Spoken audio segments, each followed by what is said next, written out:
Hello and welcome to the Lofty Entrepreneur Podcast. I'm Tanisha Coffey, aka the Lofty Entrepreneur, and thank you so much for joining me today. As always, we are providing the best tips, tools, advice, and resources for new, aspiring, and you veteran entrepreneurs out there. So if you have not already done so, be sure to hit that subscribe button, the like button, so that you can always keep up when the next podcast and information come out. Now, for today's show, we are chatting it up with a business coach and attorney, Nakia NLN. That NLN stands for no last name because she is a fierce woman. She doesn't need one. But actually, she literally doesn't have one. So you guys will always know her when you hear her. Hi, Nakia. Welcome to the show. Hello. Thank you. Thanks, Tanisha. Thanks for having me. You're very welcome. So as you can tell, I'm excited to jump right into the conversation today because, listen, guys, this is for all of you who have all those skills and expertise, this advice you can give to other people. You're thinking about becoming a coach yourself, or maybe you already are a coach. So today we're providing tips specifically for you guys. And these are things that you should be considering before getting into it. And if you're already into it, you might need to go back and, think about whether you have some of these things in place. Just listen in and you'll be able to decide for yourself. All right, Nakia, so I know that your time is short. I'm not going to keep you all day. So I want to jump right into these tips. Sure. So I know you have a couple. So what's the first thing that somebody thinking about or is a coach, a business coach of some sort, life coach, any sort of coach for other people, that they should be thinking about or keeping in mind? The first thing is, if you are providing coaching services, you are basically running a business. And so you have to treat it like it's a business. I know a lot of people have been drawn to the coaching world because it provides flexibility. It can be home-based, all of the things that kind of make it perfect for people who have that entrepreneurial spirit, but do keep in mind that it is a business. And for that reason, you've got to do what you would do for any other business. That can include registering the business with the Secretary of State, consider getting some professional malpractice insurance, make sure that you keep the Secretary of State updated about where you are and what it is that you're doing. Don't flip-flop and say, I'm coaching, and then switch it to a business where you're selling products. You have to keep all of those records updated. Be sure to get yourself an accountant. You might be looking at really what you would consider to be a really small amount of money coming in, but all it takes for the IRS to get mad at you is $1. $1. So you want to speak to an accountant, and you probably want to speak to a business law attorney. I'm just going to go ahead and put that out there. Put it out there to make sure that you're doing things on the up and up, and things aren't going to come back to bite you in the behind later. Absolutely. So I heard a couple things there. I'm going to echo you. So make sure that you are legally registered, whatever that means for your state. For those of you who are listening, if you're not already set up, go to 30minutestartup.com. I have, kind of a little short course that you guys can go through that has some of those things in there. But I will say, I'm not an attorney either. So she also said, do check in with a business attorney. So do heed that advice as you're going through it. All right. So that was pretty awesome. Yes, definitely think of yourself as a business because you are, you want to be charging people for it. You're going to be operating professionally. You need to think about all the things that encompasses. And because you'll get back what you put out there. If you put things out there sloppy and very laid back oh, it's okay. And that's the kind of clientele that you're going to pull in. And then when you do want to turn it into a full-fledged business, if that's something you decide to do, it's going to be harder to make that transition because you did not start with that mindset. So heed her advice. Right. All right. Number 2, what else you got for me? Excuse me. Please forgive me, constantly battling with allergies. So number 2 would be make sure that you understand whether or not what you're doing is actually coaching. That's because this term is being used very broadly, and it draws in a whole lot of different things. So people will represent to the public that I'm a coach, but then really what they're doing might end up being something more like consulting and advising, which is important because there's a different level of liability if you're actually consulting as opposed to coaching. The other thing that many people have found themselves doing and didn't realize they were doing it until after the fact and it was too late, was dipping into what would be considered psychotherapy. Yes. Really? Yes, that sort of thing. And so I mean, they're basically providing service like mental health services. They're taking an approach that's really, really reserved for mental health professionals. And so they're dipping into things and calling themselves coaches, which I love the coaching world, but it is important for every coach to understand whether or not what they're doing is coaching and whether they're allowed to do that type of coaching without, other credentials and, licenses and those types of things. So I know that there's a lot of people who kind of enter that realm of, there's the business coaching. It's a little more clear theoretically, it's easier to see if you're, obviously talking about or focused on a business topic. But yes, there are some coaches that will venture into some other topics that are more of like a personal level. So in that, not speaking from a lawyer perspective, but just from your perspective alone, what is that kind of line that people need to make sure they're not crossing, when they're, entering that psychotherapy or that Right. So here's a big one. This is sort of a tip, and this is for me and my research. This is not a definition that like the AMA has given out or anything of that nature. But typically, if what you're doing is asking a client to think back to a time when, that's a cue. That is a cue to you that what you're doing could be dipping into, crossing the line into something that's more like psychotherapy, because coaching for the most part sort of takes the position that we're starting where the client is right now, and then we're moving the client forward to whatever their hopes, dreams, and wishes may be. It's not focused on trying to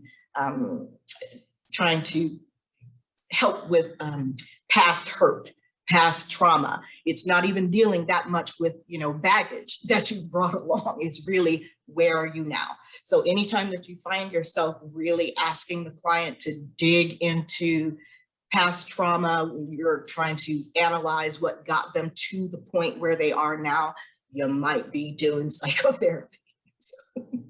Now on that, so this is so interesting to me, and we're going to be on a tangent, guys, so bear with me for a minute because I'm so curious.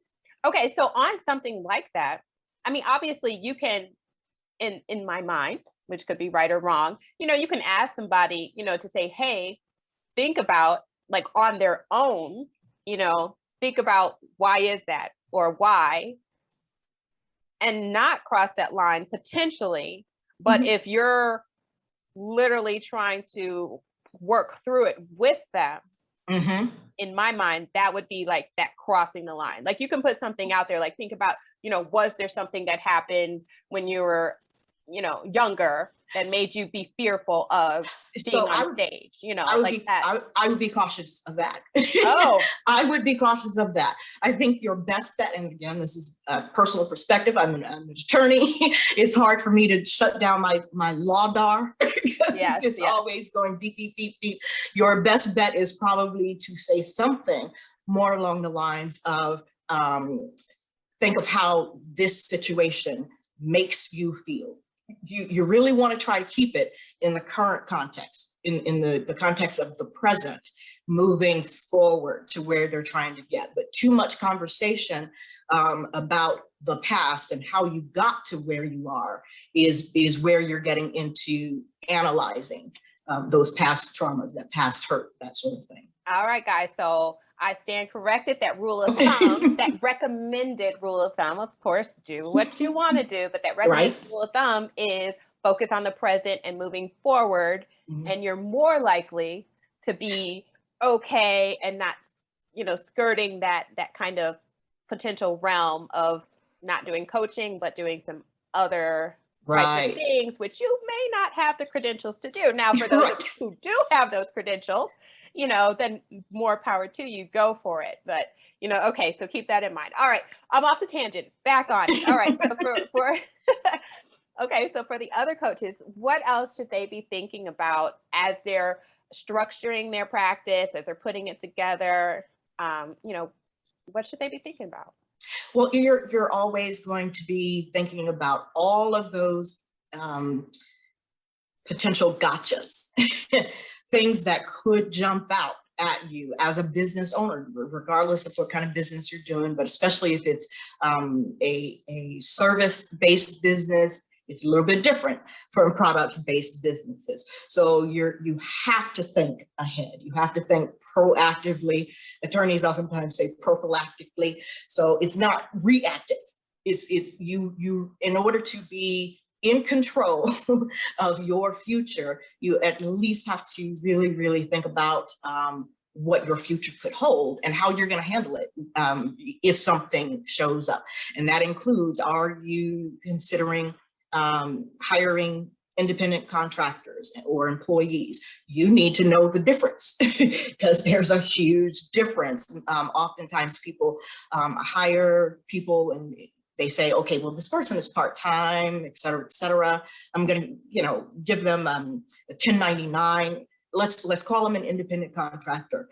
The law doesn't really always work that easily. So think about additional things like using written contracts. That's pretty much always going to be in your best interest because it establishes what your expectations are. And your written contracts can also establish what's going to happen if there's any sort of dispute. If you leave it all up to chance, then you really don't have much control over it at that point. You could end up having to go to court in another state that you've never been to because you provided coaching services to someone across the country and didn't have a written contract that established, what's going to happen if there's any sort of dispute. Right. And also familiarize yourself to the highest extent possible with the laws in your state. It's difficult. It's very, very challenging, but you are a business, and so the law kind of puts the burden of knowing how to run a business on the business owner. So be as familiar as you can possibly be with your industry and how contracts work and when a refund is absolutely required and when you have some discretion to be able to say no refunds. Like that's oftentimes in people's policies and it's not always valid and enforceable. Similarly, make sure that you're not really, really relying too heavily on waivers. Waivers are good.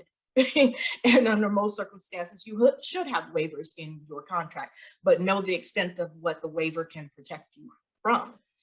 Because you can't just get a person to sign over all of their rights that the law has given them. Just because they've signed it doesn't mean that they've waived all of those rights. So I know it's really, really challenging as business people to kind of do all things for your business, but do keep in mind the burden is on you. Right. So, basically you have to protect yourself. We live in a society where people are very self-centered and a lot of times people feel very entitled to what they believe is correct. And as a business owner, you're now putting yourself out there in a whole other level, whether you're a one person business or, a couple hundred, couple thousand business, either employee business, as soon as you have that business name, they have no clue what your business makeup is, most people. As soon as you have that business name, they automatically think, oh, they're a big business. Oh, I'm going after them. They don't necessarily see you as a person, as an individual. So that whole kind of entitlement and that whole, expectation of what you should or should not be doing because they think that you work for them, Right. Exactly. And so, depending on how you create that relationship, that may or may not be the case. But the point is you're offering something, they're supposed to be paying for something. So there is an agreement there. And so, again, if you do it as an individual, you're putting your individual self at risk and things that you have.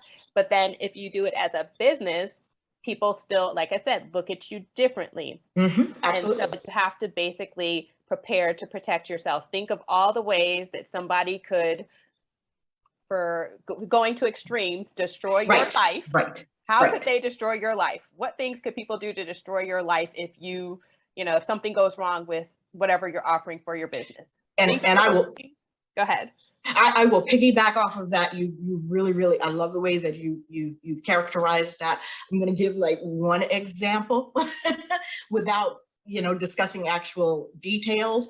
I do a good deal of employment law, and I can tell you that I turn away probably on any given day between 75 and 90% of the people that I talk to, because most of them come to me saying, this happened and this happened, and there's really no connection.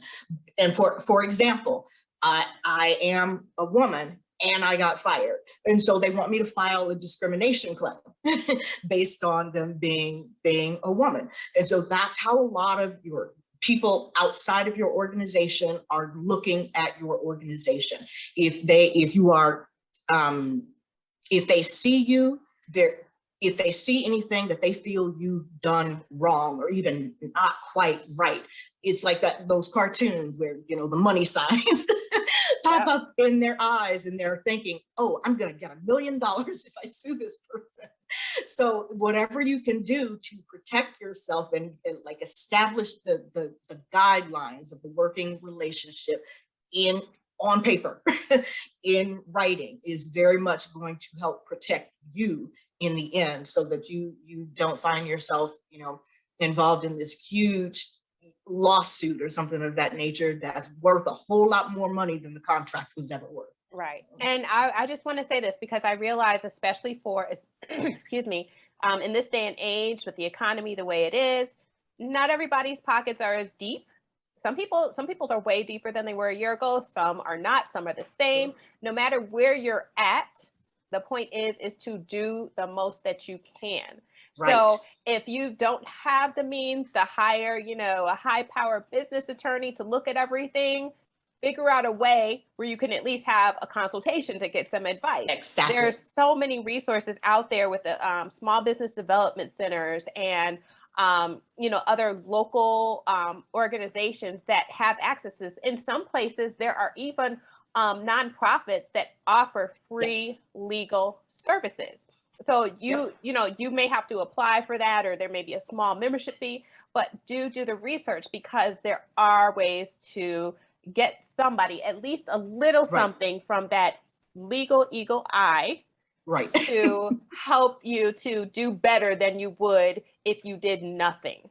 Right. So exactly. Get those professional services, even if you have to go sometimes you might have to actually disclose how much money your company is making in order for a nonprofit organization to be able to help you. Oftentimes it's going to be worth it just to get that information from the professionals, as opposed to from your friends and your buddies who can tell you this is what I did, but they can't necessarily tell you this is probably what you need to do. Right, exactly. All right, so let's keep moving on. What other tip do you have for us? So this one, I'm preaching on this one on a regular basis, and it sounds a bit like mindset, and to a degree it is. But what I will say is, small business owners have to learn how to delegate, collaborate, and abdicate. And this is because studies have shown that the types of the categories of businesses that are more likely to go under within the first 2 years, or if they last that long, within the first 5 years, are the ones that are solo owned, the ones that are owned and operated by a single person. And that's because it's impossible to be a superhero. It's impossible. And there are a lot of people who are able to maintain for a long period of time, but it's basically impossible to sustain everything that a business needs for 2, 5, 8, 20 years if you are the only person doing it. What's oftentimes going to happen is you're going to tap out. You're going to burn out. You're just going to get tired. You're no longer going to derive any joy from it. And the other part of it is you're probably going to start making mistakes. That's what the statistics say, because it's hard for you to keep your eye on every single moving part, especially if it's, pretty full time and you've got lots of clients and you're trying to be your own salesperson, your own marketing manager, you're the person providing the services, that sort of thing. It gets to a point where it's burdensome and you're more likely to make some sort of mistake that's going to cost more than you ever anticipated. So whenever you're at the point where you can, especially if you're trying to level up, you're trying to scale, that sort of thing, collaborate with other people whose talents and skills and zone of genius complements yours. Delegate when you can. Get yourself a virtual assistant or something that allows you to shift some of your duties to someone else you trust. And then the other thing is, I say abdicate the throne. Abdicate the throne. If you realize that marketing is not your thing, there's really no reason. Once you get to a point where you can afford to bring in someone else, there's really no reason for you to be responsible for doing all of that, especially if you haven't been fully trained to do it. You're trying to do your website and you don't have copyright notices and data collection, privacy notices, and all of those types of things. That's something that you could turn over to somebody else who can help you get right sooner, as opposed to you trying to do it yourself. Because the more things that you're trying to do on your own, typically the more things you'll miss. Right. And when I'm working with my clients, that's I think something that's huge, because for many people, when you become an entrepreneur, that business becomes your baby. It's your child. Mm-hmm. And we become, unless when you started off with the notion of knowing, I'm starting off and I'm going to have a marketing person, an HR person, right, a salesperson, unless your vision starting off was right, to start with this team, then, that's a different story. That's a different vibe, because your mindset going in was completely different. But for exactly, many entrepreneurs, they're starting off, and yes, they may know they need one or two people, but they start off expecting and knowing, well, maybe some of them don't know, that they're going to be doing most of those things. They're going to be wearing a bunch of different all the hats. And so I think it's really, really, please listen to her, because that whole delegation of tasks can be super hard, with your baby. It's like leaving your child, with a babysitter for the first time. There's some nerves about it, wondering, will things get done? Will they get done the right way? There may be some point in there where you have to slow down your other things to train someone if you haven't been cataloging your processes and how you want things done. However, it's worth it. Right. And then there's always, of course, that point of the money. I can't afford it. Now, this is the thing that one of my coaches told me at one point in time. People afford the things that they choose to afford. So while you may not be able to afford, appointment setter A over here because they're out of your price range, that doesn't mean you can't afford an appointment setter, period. You just have to be looking for that person that fits a model that works for you, and think about your structure for paying people. How can you do it that works and is comfortable for you? Is it hiring, like she was talking about, a VA, to handle certain tasks for an hour a week? That's, 2 Starbucks or, one, lunch, light lunch meal out that you're giving up every week in order to be able to afford that person. But having those extra hands to do some of those tasks can lift so much off of you, literally and figuratively.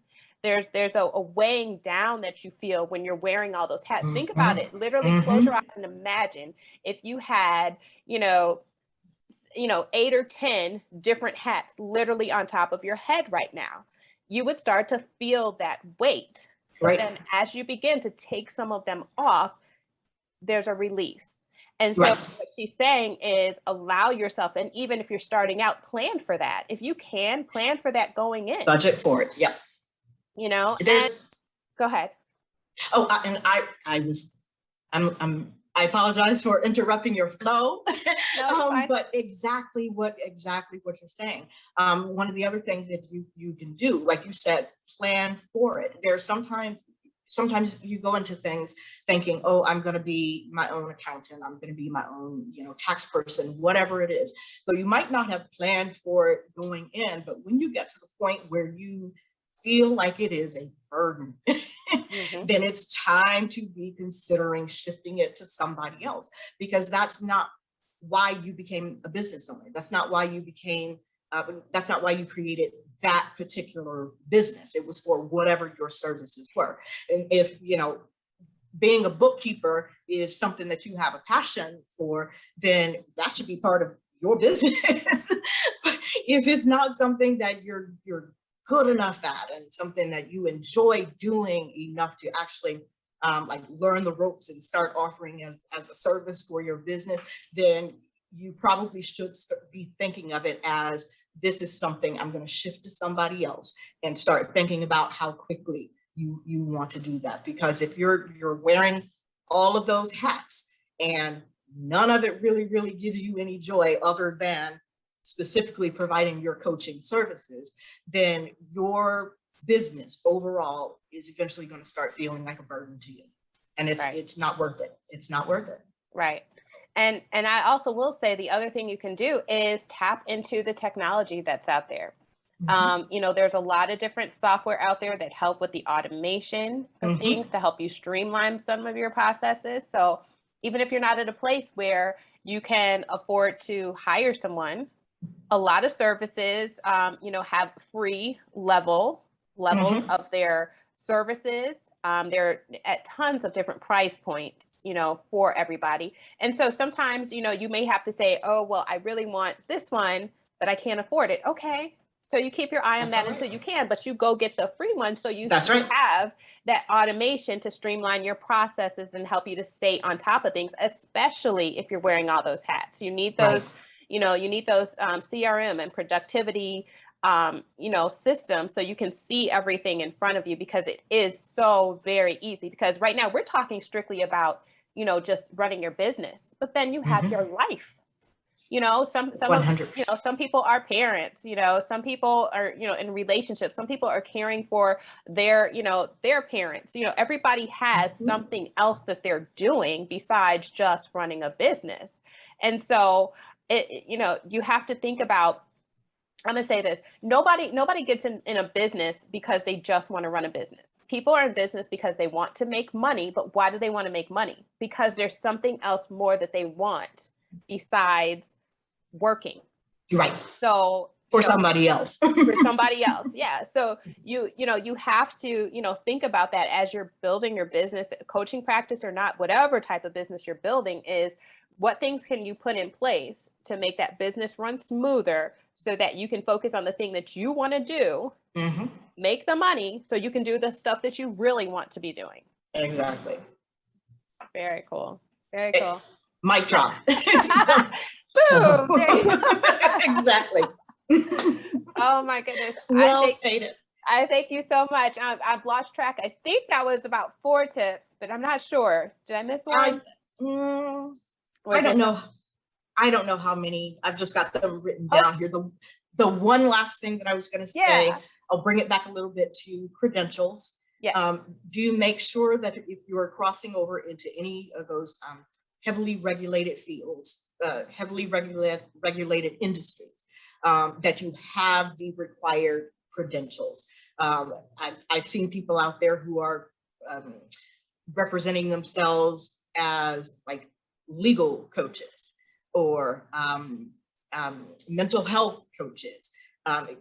Certain types of, finance requires certain credentials. You've got to be in with FINRA, or you might have to have certification for credit repair, all of those types of things. And do understand that there could be both federal laws and state laws. So your state might not require you to have certification, but the US government might, or vice versa, vice versa. And the last part about that is be extremely careful when you're crossing state lines, because something that you might be able to do in your state without any license or additional licensing certification or any of those types of things, you might get in trouble with the other state because they do require certain things, credentials that you don't have. So the takeaway for me there is know your industry. There you go. Whatever you want to be coaching people on, you know, just make sure that you take that deeper dive into the industry. Yes, you'll have your skill set of knowledge, which is going to be impeccable. And that'll be something that your knowledge, you know, nobody else can bring to a client. So that will make you unique. However, the industry in and of itself has to be respected for what it is, what it's required. And, you know, so do take that time to do that due diligence to make sure that you know what you can and can't do. So again, you're protecting yourself. Exactly. Oh my goodness. So I think there's going to be a lot of people who are going to be re-listening to this because we're not trying to, but I wonder if we might have scared some people who we were listening today. But it's a good scare, you know. Right. I was going to say it's a good scare. It's a good scare. Because you have to know. Exactly. It's not scaring just for the sake of scaring. It's really, really, I look at it as helping you do what it is that you want to do. Oftentimes people look at the idea of, you know, I want to scale, I want to get big, I want to make this kind of money. And they're looking at how much money they can make or you know, comparing their production to their output. How many resources do I have to put into this? But the other component of scaling is liability, because what difference does it make? How well are you going to be able to, you know, create generational wealth if you make a whole bunch of money and then boom, it gets taken away from you because of something behind the scenes. So right. I hate leaving on a negative point like that. So give us something positive. All right. So, I mean, the positive here is if you don't know what you don't know, you can't do anything about it. So if nothing else, take away today, if there are some things that you heard us talk about that you are not doing, that you aren't in place, this is an opportunity. We just opened a door for you to help, you know, you move forward in your business, whether it's already existing or whether, you know, you're looking to start it. We just opened the door. So now, you know, some steps that you have to take, you know, once you start that, you know, some steps that you have to take so that you can be sure that you're protected, that you're going into it with your eyes fully open. Yes. And I'm going to tell you something right now, the fact that you're listening to this, the fact that you're thinking about these things, the fact that hopefully many of you will make some changes if there's some things that you need to change based on what we talked about today. The fact is you're already going to be farther ahead. You're already setting yourself up for better success. You know, she mentioned those stats about, you know, a lot of businesses don't make it to, you know, to year 2. Then there's some who make it to year 5, but they're driving themselves crazy.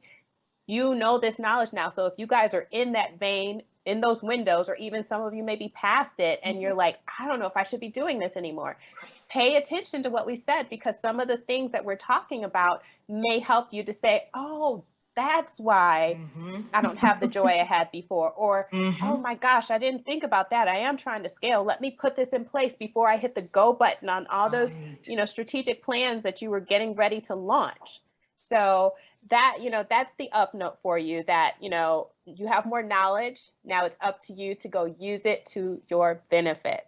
Love it. All right. So thank you so much, Nakia, for joining me today. I totally appreciate you.